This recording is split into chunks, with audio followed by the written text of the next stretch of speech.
الماضيه بالتعاون مع مجلس دير الزور العسكري اخذنا يعني دواعي للحريه. نتمنى منكم جميعا. هناك تدريبات عديده مع المنظمات الدوليه، هناك تدريبات من ناحيه الدواعي الامنيه.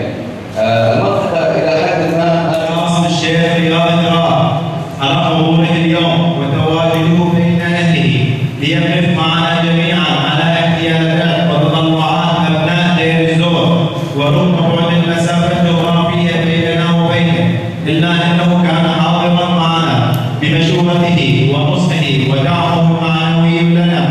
واتشكر الاستاذ عبد القادر الموحد الذي كان يد العون والمتابع لسياسه لجنه المنظمات، وكذلك الاستاذه سوزان علوش التي لم توفر اي جهد للوقوف على ان نكون عونا نقدم جميعا في الجانب الخدمي. نحن الجانب السياسي نترك هذا السياسي، ولكن الجانب الخدمي مستعدون. ونتمنى ايضا من الزملاء في مجلس الديمقراطيه ان يقدموا كل المرونه لجميع المنظمات، ليس فقط المنظمات PDC او غيرها، بل جميع المنظمات التي تستطيع ان تاخذ دورها في تقديم الخدمات وتقديم المساعدات وفي تقديم جميع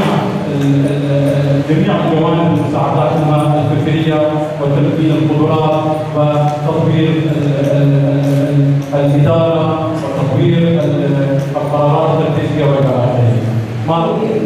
هذه خطوه